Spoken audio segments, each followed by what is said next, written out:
Allez. Masechet Ketuvot Daf Ain Tet. Nous sommes arrêtés à Ain Chet Amoud Bet, en bas de la page, 3 lignes avant la fin, aux 2 points. Ha'i iteta debaya detavrahin ou lenichsa migavra. Donc il y a une femme, elle a senti le besoin, on va dire, de cacher, entre guillemets, ses biens à son mari. Donc, elle veut faire fuir ses biens à son mari. On sait qu'on parle Nirsé Milog, elle fait rentrer des biens. On a dit ces biens-là, cette femme, si elle vient à divorcer ou s'il vient à mourir, à ce moment-là, elle récupère ses biens. Mais pendant son mariage, le mari peut tirer profit des fruits de ses biens. Maintenant, elle ne veut pas donner ses biens, elle ne veut pas qui profitent. Katavtin ou livrata. Qu'est-ce qu'elle a fait? Elle a écrit un shtar, elle a écrit pour sa fille. Insiva beit garsha. Et après, donc, elle s'est mariée. Et après s'être mariée, elle divorce de ce mari-là. Ataï le kamé de Rav Nachman.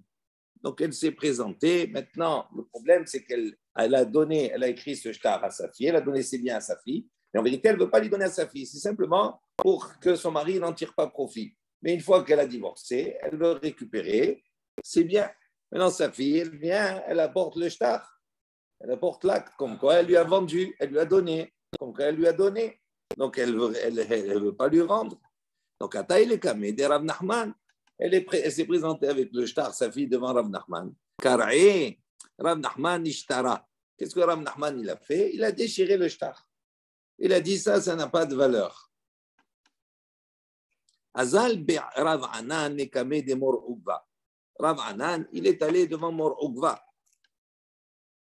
Amarle, il lui a dit, Hazé, Mor, Nachman, Hakla'a, Eri, Mikra, Shtare, Dinche.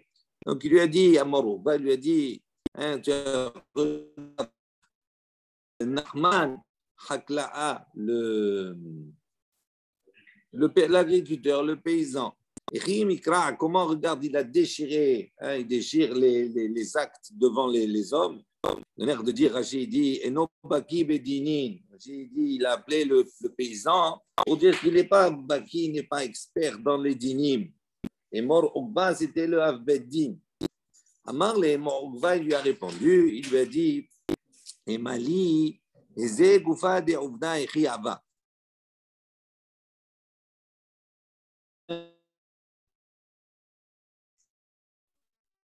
Il lui a raconté, il lui a dit ainsi, il a fait. Amarle, il lui a dit, Shtar Mavrahat Ka'amrat. Il lui a dit quoi? Tu me parles d'un Shtar Mavrahat, c'est-à-dire un écrit qui est là uniquement pour sauver les biens de la femme vis-à-vis de son mari. Tu me parles de ce Shtar-là. Achi Amar Hanila Ibar Idi. Voilà, Rabbi Hanina Ibar a enseigné, a dit, Amar Shmuel, au nom de Shmuel, il a dit, Moré Ora'a Ani. Shmuel a dit, je suis Moré Ora'a, je suis.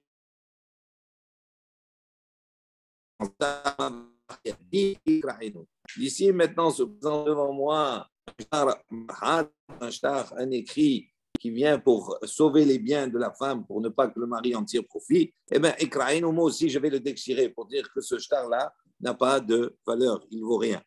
Donc, en vérité, il lui a dit ce que Rav Nachman a fait, c'est bien fait. Il savait en vérité, ce n'est pas un ignorant. Amar le Rava, le Rav Nachman. Donc, Rava, il a dit à Rav Nachman, Ta'amamai, Delo shavi kinish nafsha, veyahiv le acharine.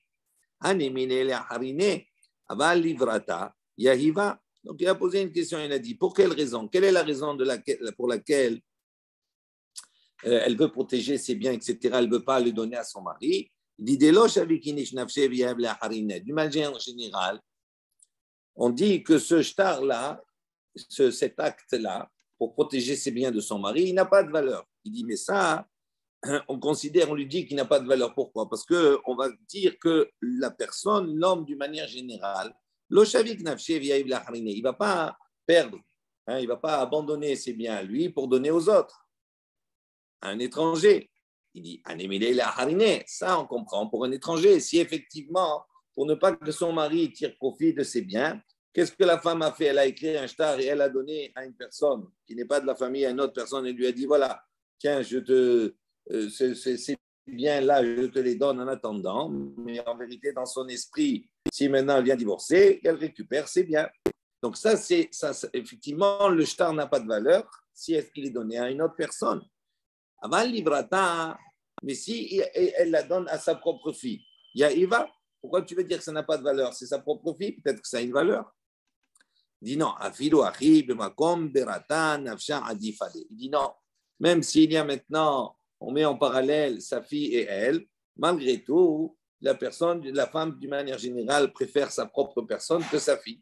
Et donc, si elle lui a donné, c'est simplement comme cela pour éviter que son mari profite. Mais dans son esprit, elle veut garder ses biens, elle ne veut pas les donner à sa fille. Métivé, on vient objecter sur cela.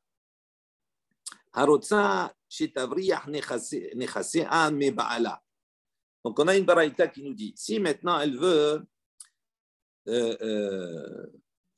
dissimuler, on va dire, ouais, d'accord, dissimuler, ou faire fuir ses biens à son mari, comment elle doit faire? Kotevet shtar pasim le ahirim, divrei Rabban Shimon ben Gamliel. Comment elle doit faire? Eh bien, elle écrit shtar pasim. Rashi dit, c'est un faux shtar, on va dire un écrit qui est un peu mizouyav, c'est-à-dire il est faux. Rashi précise, il dit comme cela, dit shtar piyusim שמפייסתו לקבל מתנה זו להפקיע זכות בעלה קודם נישואין ולא שיזכה מקבל זה בהם. Ça veut dire qu'il fait un faux écrit, comment on dit, hein?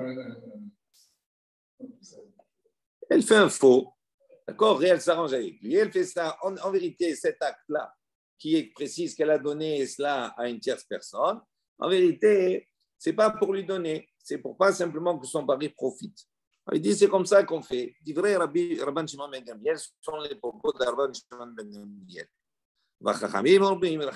Ils disent, il dit non, si maintenant il écrit un shtar comme cela, eh bien, la personne peut venir avec. Hein, s'amuser de lui, ça veut dire s'amuser d'elle, ça veut dire quoi? Elle peut réclamer, elle peut dire non, ça m'appartient puisque tu m'as donné.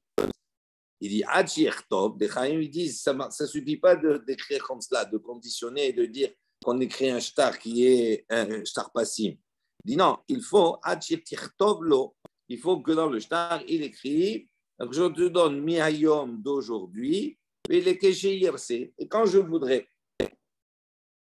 D'accord? Donc, de manière, si elle écrit comme cela, à ce moment-là, si maintenant la personne, elle va venir, après elle va dire, elle va réclamer, elle va dire, tu m'as donné. Il dit non, d'aujourd'hui, mais maintenant je ne veux pas. Donc, comme c'est conditionné si elle veut ou si elle ne veut pas, donc elle peut à tout moment réfuter cela. Et à ce moment-là, c'est un shtar que le mari, donc il ne peut rien faire.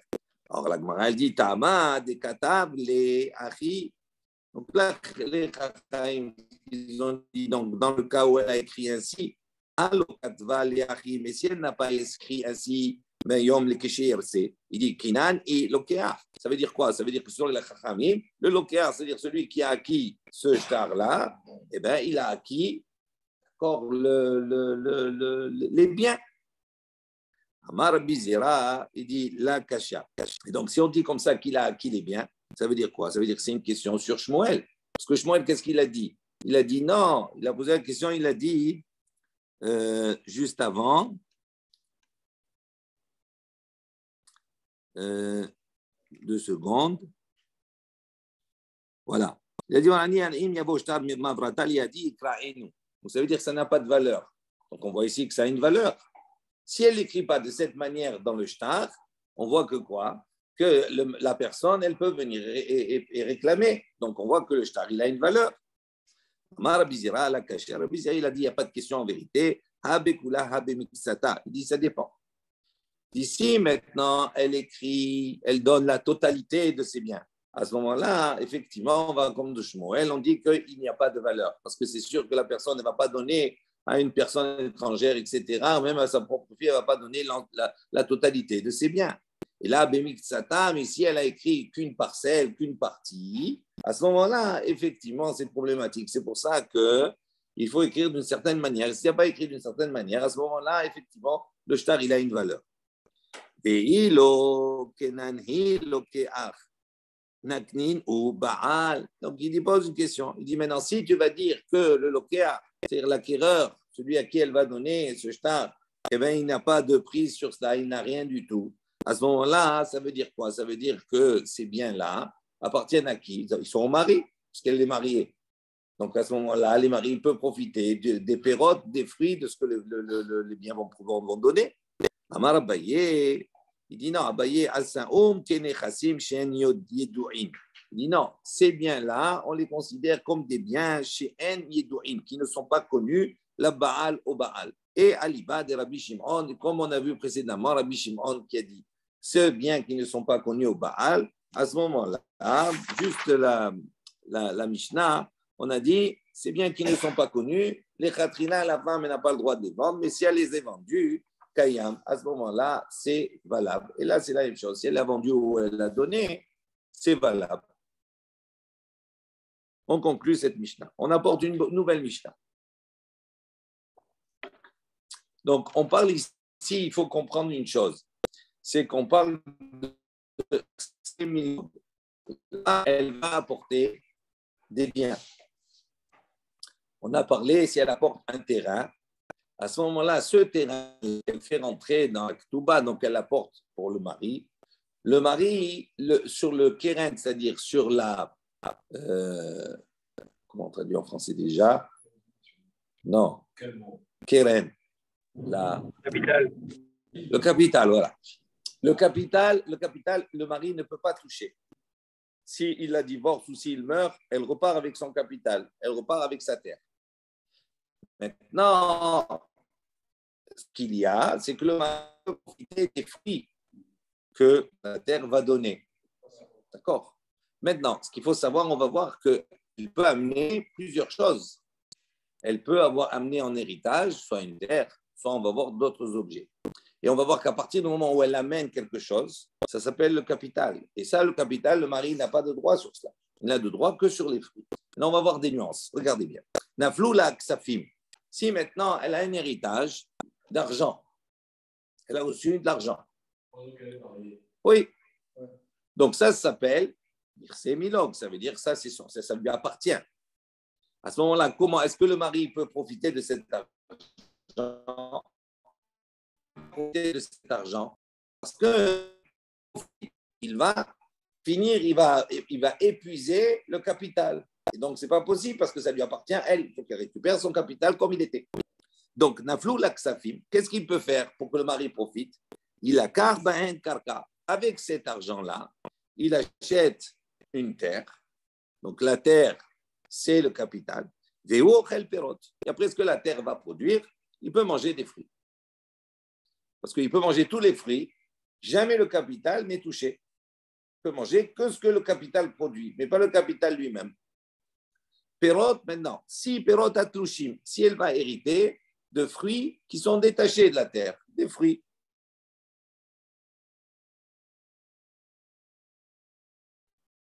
Minakarka, Atlushim Minakarka, ils sont détachés. Il y a un coup de fil. Donc, Perot Atlushim Minakarka, il karbaem karka, la même chose. Il ne peut pas les consommer. Pourquoi? Parce que s'il consomme ces fruits-là qui sont, il va les épuiser. Donc, s'il épuise, il touche au capital. Donc, ce n'est pas valable. Donc, qu'est-ce qu'on fait? Il karbaem. Il a karbaem karka. Il va acheter avec ces fruits-là, il va vendre, il va acheter une terre. Il va consommer les fruits que cette terre va donner. Perot amechubbarim bar karka. D'ici maintenant, la femme, elle hérite de fruits mais qui sont attachés à la terre. Elle a la terre, elle hérite d'une terre avec les fruits qui sont attachés. À ce moment-là, on considère que son capital, c'est quoi? C'est la terre et les fruits. Donc, normalement, il ne pourrait pas consommer les fruits, même si c'est les fruits de la terre, selon une opinion. Pourquoi? Parce qu'il mangerait le capital. Donc, qu'est-ce qu'on a dit? On a une marque. Amar Rabbi Meir, il a dit Shamin ota kama'i yafa beperot, bekama yafa blo perot, ou motar yikar behem karka ve'ochel perot. Donc, selon Rabbi Meir, qu'est-ce qu'on fait? On va évaluer cette terre avec ses fruits. D'accord? Quelle est la valeur que ça a? et on va évaluer une terre sans les fruits. Et on va voir que le motard, la différence qu'il y a entre les deux, avec cette différence-là, il va acheter une terre, et de cette terre, après, il va manger les fruits. Les Chachamim sont pas d'accord, ils disent la karka chez l'eau.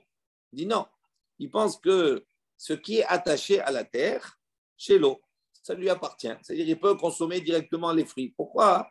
Parce que même s'il va manger les fruits, selon les Chachamim, même s'il épuise tous les fruits, eh ben, il va rester quand même la terre.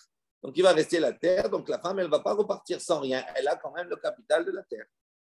En revanche, les atlouchim, mais si maintenant les fruits sont détachés, minakarka, sheila. Si les fruits sont détachés de la terre, ça lui appartient à elle. Ça veut dire que s'il mange tous, à ce moment-là, effectivement, il va lui enlever le capital.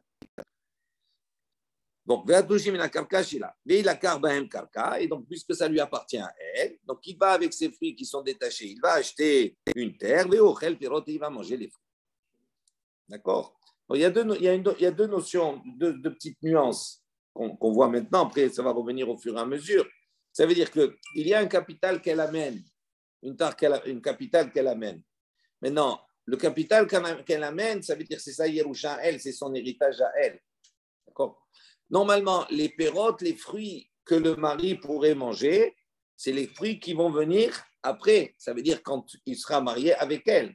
Donc, ça veut dire les fruits qui vont venir, qui vont pousser, entre guillemets, ce que la terre va produire après, elle va le produire sous son autorité à lui, alors qu'il est marié. Donc, ça s'appelle à lui. D'accord? Ça, c'est une nuance importante. Rabbi Shimon Omer, Rabbi Shimon, il dit, Makom sheyipa koho bichnisata, ora koho bitziata. Makom sheora koho bichnisata, yipa koho bitziata. Donc, il a apporté une règle, il dit, selon Rabbi Shimon, Makom sheyipa koho bichnisata. Il dit, si maintenant le mari a une force en poupe, ça veut dire il a une grande force, bichnisata, c'est-à-dire dans ce qu'elle va faire rentrer, à ce moment-là, lorsqu'il va sortir cet élément, s'il la divorce, aura kocho, sa force, elle va diminuer. On va expliquer. Il dit maintenant, si sa force, au départ, quand elle fait rentrer la chose, il a une force qui est faible, quand il va sortir, quand elle va la divorcer, sa force à lui, elle sera grande. Qu'est-ce ça dit comment on illustre cela? Il dit perot amechubarim la karka. Il dit des fruits qui sont maintenant attachés à la terre. Bichnisata chez l'eau. Donc selon Rabbi Shimon, d'accord, à son entrée, quand elle amène la terre avec les fruits qui sont attachés, on considère que les fruits qui sont attachés, ils sont à lui. Donc on a dit, il pas koho, sa force sur le bien, c'est une force qui est élevée. Ou bitsiata, mais si maintenant il vient la divorcer, et quand il vient la divorcer, il a la terre, il y a des fruits qui sont attachés à la terre à ce moment-là, chez là. Ces mêmes fruits qui à l'entrée, d'accord, étaient à son avantage, entre guillemets, ces fruits-là, à la fin, sont considérés comme lui appartenant à elle. Et donc, il ne peut pas les prendre.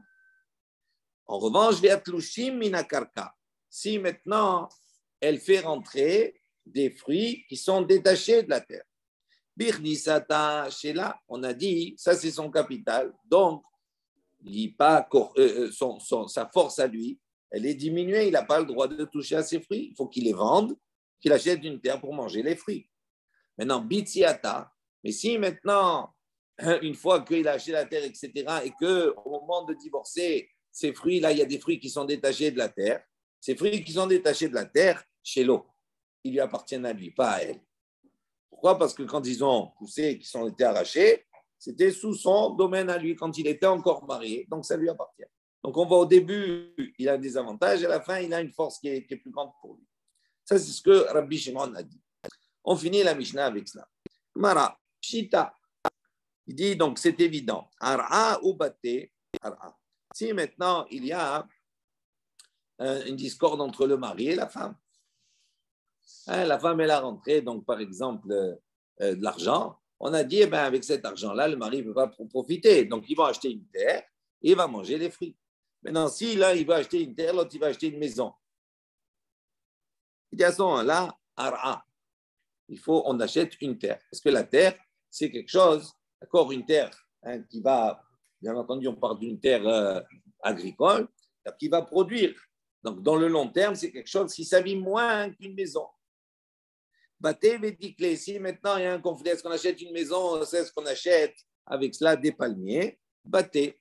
Parce que ça s'abîme moins les maisons que les palmiers. Diclé, veilané.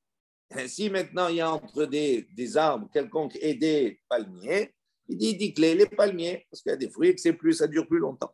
Il année avec Goufané, s'il y a entre des arbres et des vignes, il l'année, les arbres, pas les vignes, les vignes, ça s'abîme plus vite. Abba Zardeta ou Pera de Cavré. Donc, il y a deux choses. Abba Zardeta, Rashi explique, il dit c'est Abba, donc c'est Yahar Lartor Etzim, c'est une forêt dans laquelle on coupe du bois. Donc, c'est une forêt qui est destinée au bois. Zardeta, il dit Hilanot Shel Uzradin, donc ce sont des arbres. Uzradin, il y a qui traduisent par aubépine ou quelque chose comme ça. Ce sont des arbres à bois. Leur fruit n'est pas important. Tout le but, c'est d'utiliser son bois. Donc, Abba Zardeta. Donc, on a une forêt, on a des arbres qui, eux, sont là, on a besoin d'eux pour utiliser leur bois. Ou Pera de Cavré.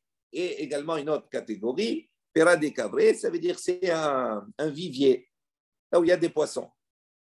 Alors, il y a une discussion. Amrela Pera, et Amrela Karna. Il y a de ceux qui pensent que ça s'appelle le bois ou les poissons, ça s'appelle les fruits. Et donc, ils peuvent consommer le bois, prendre le bois ou consommer les poissons. Il y a de ceux qui disent non, ça s'appelle Karna, c'est-à-dire ça s'appelle le capital. Et donc, s'il s'appelle le capital, ils n'ont pas le droit de profiter. Si la règle générale, Giz'o Mahalif Pera, en Giz'o Mahalif Karna. C'est toute la discussion. Le klal, c'est quoi? Giz'o Mahalif. Si maintenant sa branche, mot à mot, sa branche Mahalif, ça veut dire elle peut repousser, elle peut être changée. Pera, ça s'appelle un fruit. Ça veut dire un fruit, ça veut dire qu'il peut manger, mais ça va revenir. Donc, il n'atterre pas, il n'abîme pas le keren, le capital. Ça, c'est un fruit. En revanche, si maintenant je vais manger quelque chose, la branche ne repousse pas, ne revient pas, à ce moment-là, ça s'appelle le capital. Pourquoi? Parce qu'à la fin, il ne restera rien du tout. Donc, ça, c'est toute la marloquette entre les deux. Est-ce que ce bois-là ou est-ce que c'est poisson? On considère cela, pour l'un, il considère qu'il peut tout manger d'un coup, ça veut dire qu'il ne restera plus rien. Et donc, c'est considéré comme karna, le keren, comme le capital. Et donc, il n'a pas le droit, d'accord, de profiter. Ou bien, on va dire, non, ça aussi, ça s'appelle des éléments qu'il peut profiter, il en restera après. Donc, ça s'appelle des fruits. Amar Bizera, Amar Bioshaya, Amar Bienai. Mais Amrela, il y a de ceux qui disent Amar Rabbi Abba, Amar Rabbi Oshaya, Amar Rabbi Yanai. Il a dit au nom de Rabbi Yanai, Hagonev Vlad Behemat Milob. Meshalem Tashlume Kefel Leisha. Donc là-bas, on a enseigné, on a dit. Rabbi Yanai dit comme ça, Hagonev, si quelqu'un maintenant il vient voler, Vlad, donc le bébé, Behemat Melob, d'un animal, d'accord? Melob, ça veut dire quoi? La femme, elle a comme héritage, elle a reçu par exemple une vache. Elle a amené une vache, d'accord, dans le couple. Donc cette vache-là, c'est le capital. Maintenant, le valad, le bébé qui va mettre en vente, c'est le veau qui va naître, quel est le statut? Est-ce que ce vlad, il est considéré comme le péri, comme le fruit, et donc le mari peut consommer, ou bien on considère que ce vlad-là, il est toujours considéré comme le capital. Alors, dans cet enseignement, qu'est-ce qu'on nous dit?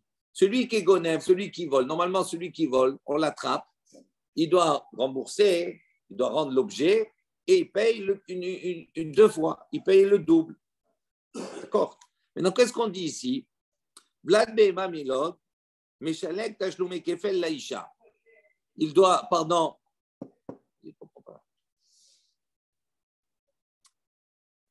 Meshalek Tashlume Kefel Laïcha.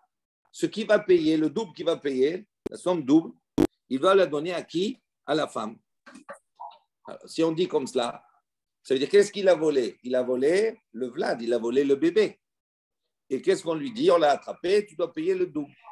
Donc l'amende qu'il va avoir, à qui il doit donner?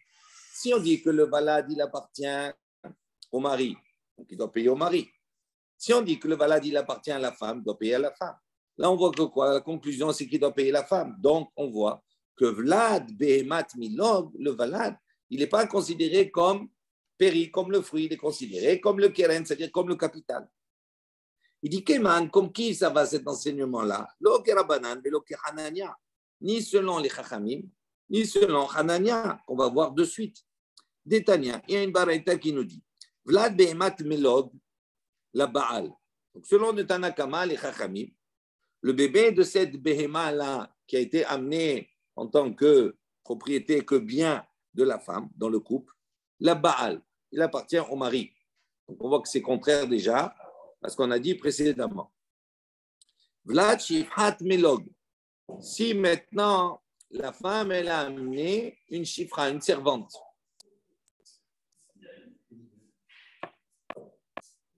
Elle a amené une servante. D'accord? Maintenant, le Valad, le bébé de cette servante, on a dit les Isha. Selon les Chachamim, à qui il appartient? À la femme. Hanania ben Ahi Yoshia. Et Hanania, qu'est-ce qu'il a dit lui? Amar asu Vlad Shifhat Melog kevlad behemat Melog. Lui, il dit non. Il dit le statut de ce bébé-là qui est issu de la servante, il a le même statut que le bébé de l'animal, d'accord, qu'il a été amené dans le couple. Ça veut dire quoi? Il appartient au Baal. Donc, on voit que notre enseignement qu'on a dit précédemment, ça ne va ni selon le Tanakama, ni selon les Chachamim, ni selon Hanania. Et la Chama, il dit non. Afilu tema divrei hakol. Il dit, on peut en vérité dire que ça va selon toutes les opinions. Pourquoi? Perad takinu les rabbanan. Il dit, les Chachamim, quand ils ont dit ici que ce fruit-là, c'est-à-dire le Vlad, il est au mari, il dit, Perad takinu les rabbanan. Les Chachamim, ils ont institué à propos du fruit. En revanche, Perad et Pera, lo takinu les rabbanan. Le fruit du fruit, ça non. Il dit, c'est pas la même chose. Qu'est-ce qu'on a ici? Le fruit, selon le Chachamim, selon Hanania, ce fruit-là, il appartient à qui? Il appartient au Baal. Maintenant, le fruit du fruit, quand on a dit celui qui est Gonev, qui va voler le Vlad Behemat Milov, qu'est-ce qu'il doit payer? En vérité, il a volé le fruit. Maintenant, qu'est-ce qu'il va payer? Il va le payer Kefel. Ce qu'il va payer, c'est le fruit du fruit. Il dit le fruit du fruit, il n'appartient pas au mari. Il appartient à la femme. Il dit donc c'est pour ça qu'en vérité, il n'y a pas de contradiction. Ce que Rabbanan et Hanania disent, là-bas, il parle du Pera, il parle du fruit lui-même. Le fruit lui-même, Inour et Rabbanan, les Chachamim, ils ont institué que c'est quoi? Que ça appartient au mari, que c'est considéré comme un fruit.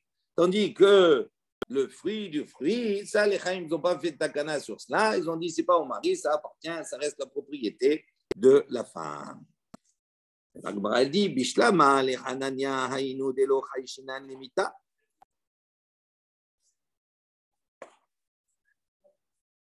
On comprend bien maintenant selon Hanania. Oui.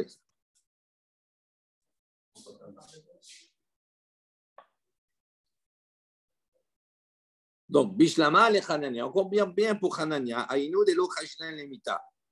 C'est-à-dire, pour Hanania, on voit qu'il ne craint pas que la mère vienne à mourir.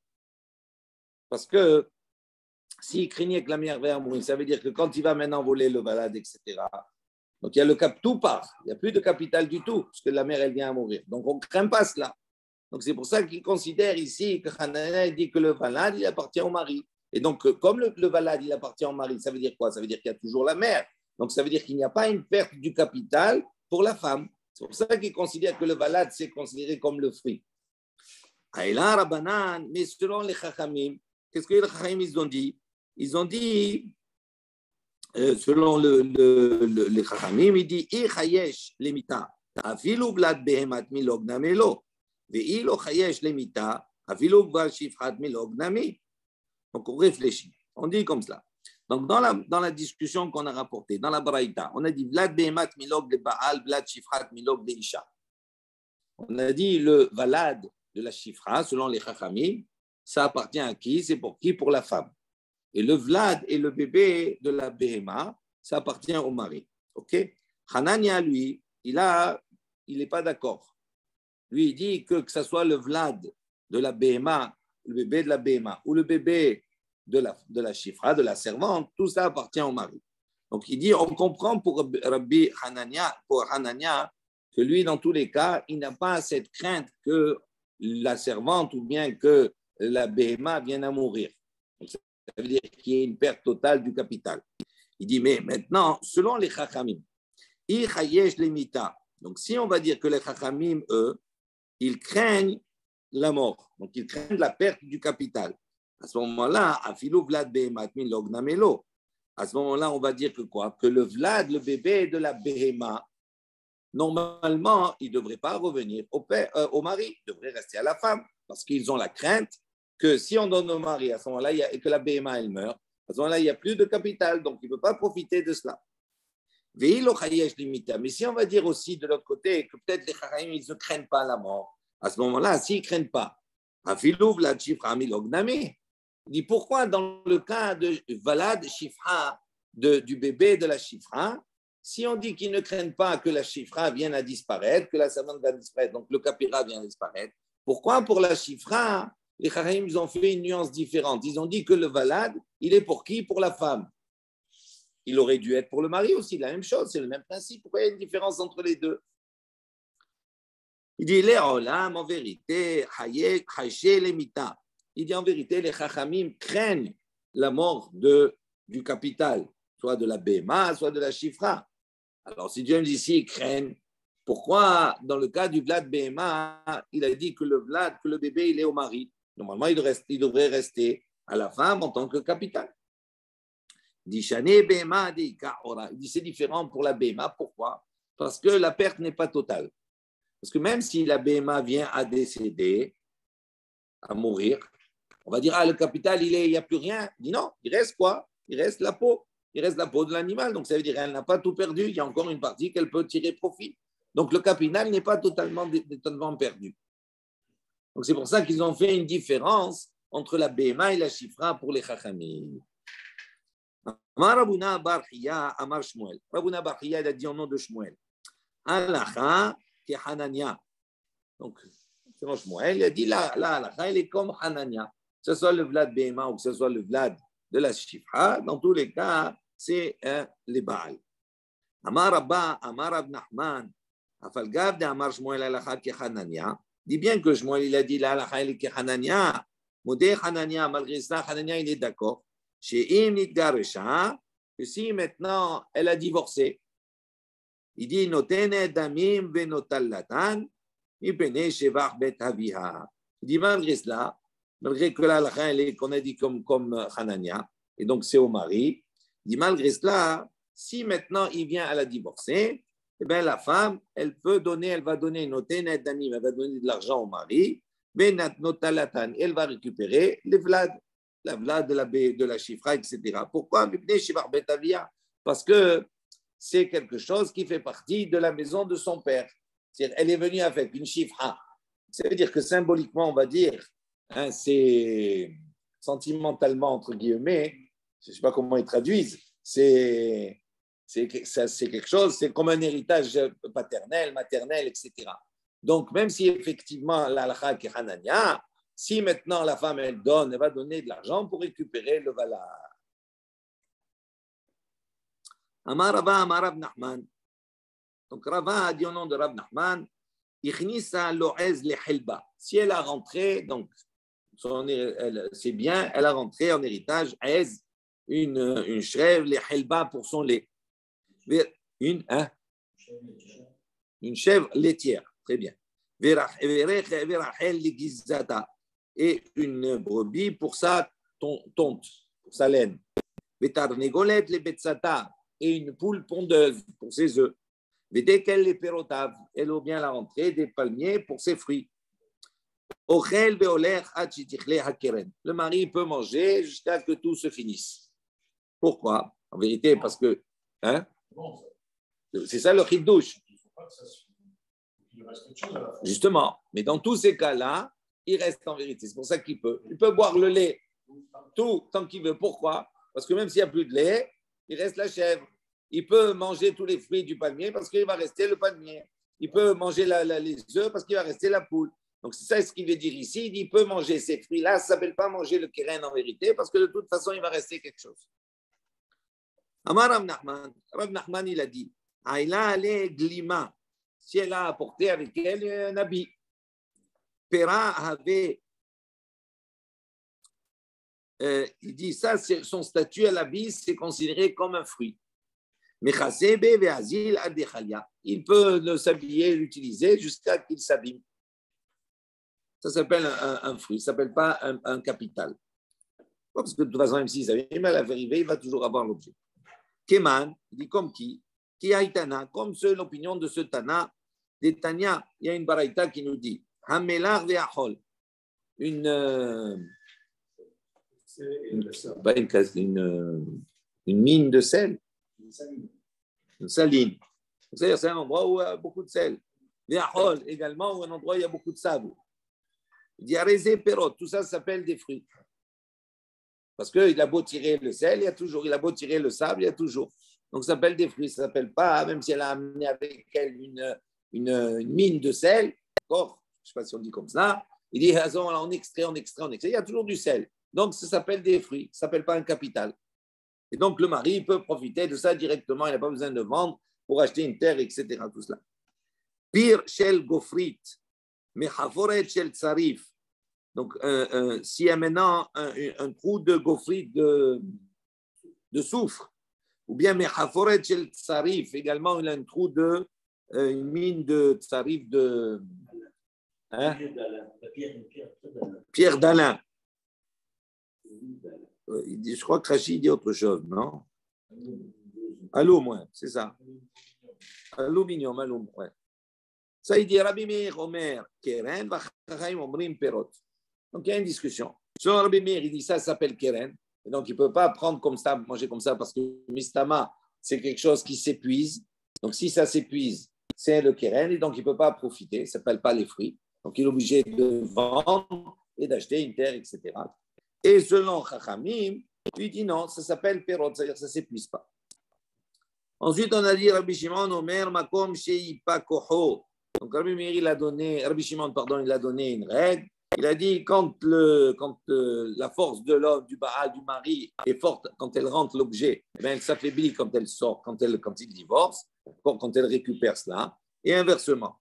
Rabbi Shimon, Tanakama, on voit que Rabbi Shimon, alors c'est la même chose que le Tanakama, c'est-à-dire que les Chachamim, Amar Rava, on a dit là-bas, à propos de ce qui est Mechubbarim, de ce qui est attaché à la terre, on a dit ici, c'est quelque chose qui est attaché à la terre, elle a rentré cet objet. On a dit que les Chachamim disent, ça appartient à elle. Ça appartient à lui, pardon. Et Rabbi Shimon, il a dit, ça appartient à lui. Il a dit, ça c'est, il est fort à ce moment-là. Donc on a dit, bah, c'est la même chose alors. Chachamim ou Rabbi Shimon, c'est autre d'avoir. Rabbi, il dit non. Mais il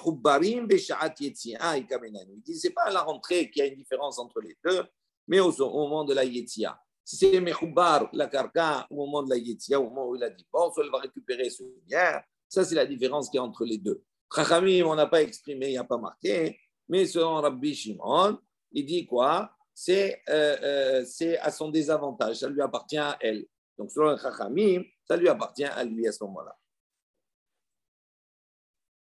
Ok. Nouvelle Mishnah, toujours dans le même thème. Naflou la avadim ou shfachot zkenim.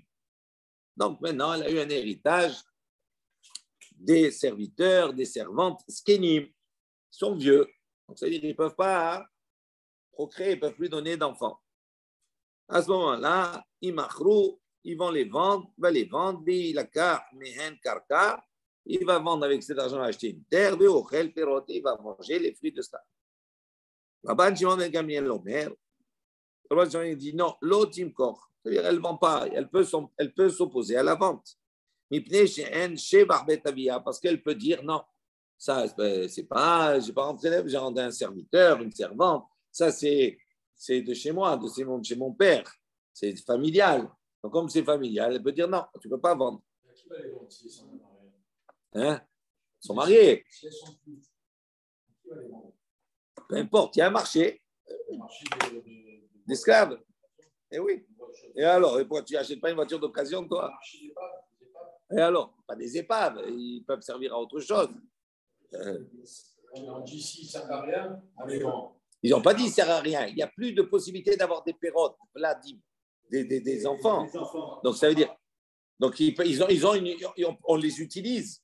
Il dit, mais le fait de les utiliser, c'est problématique parce que tu touches directement au keren. Donc, il dit, tu ne peux pas maintenant, parce que s'ils vont mourir, tu vas les utiliser, ils vont mourir, tu vas épuiser le keren.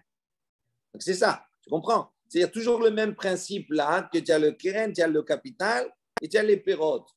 Il dit, quand elle amène quelque chose, le capital ne doit pas tout bouger, elle va récupérer le capital. Les fruits, c'est autre chose. OK? C'est ça le principe d'un Nirse Milog. Il y a d'autres biens qu'on appelle Nirse Son Barzel. Ça, c'est autre chose. D'accord? Hein? Oui. Mais là-bas, ce sont des biens qui sont évalués à la base.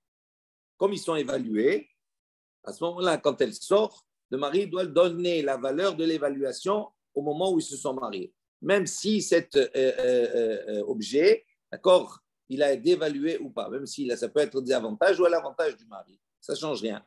On a évalué une somme, on doit lui donner cette somme. Maintenant, je referme la parenthèse.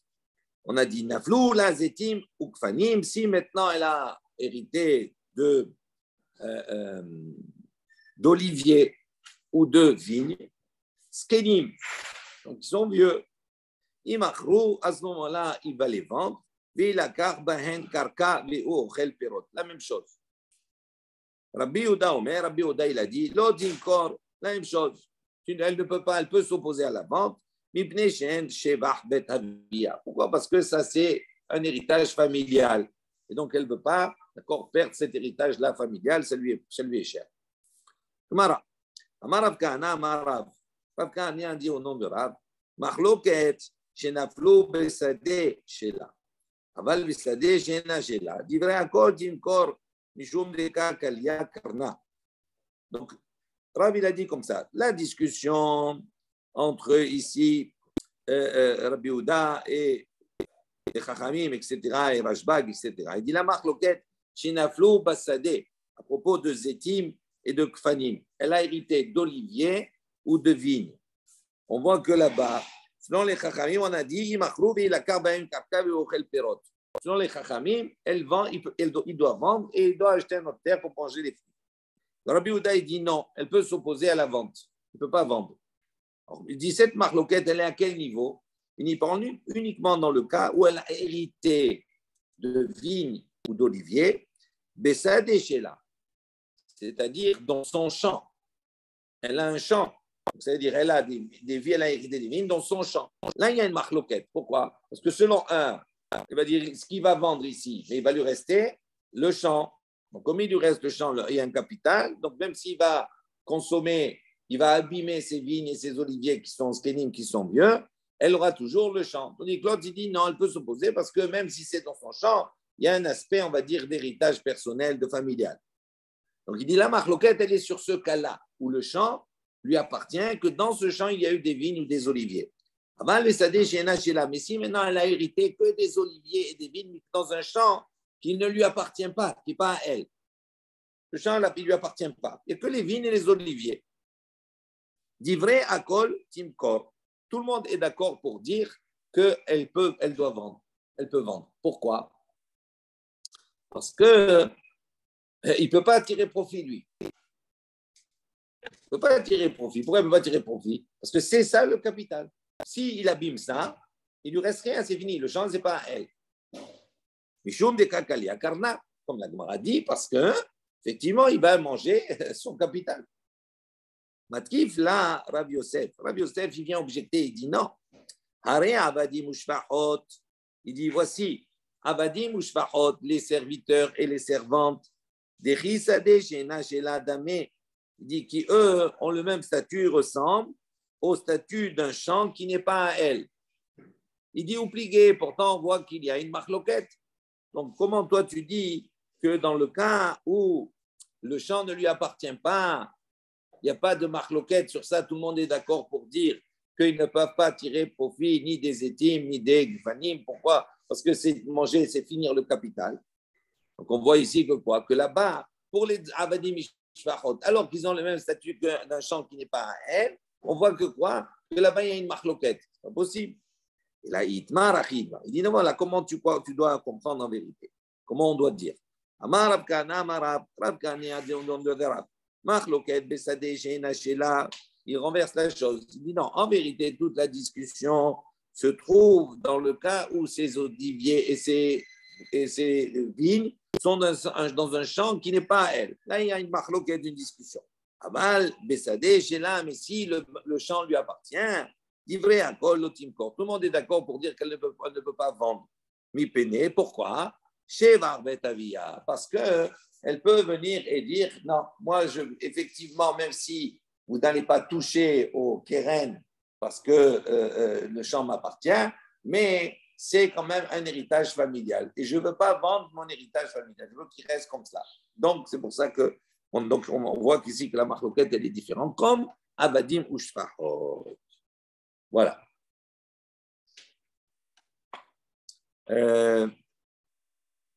On laisse la Mishnah pour demain, comme ça on commence une nouvelle sujet, comme vous voulez.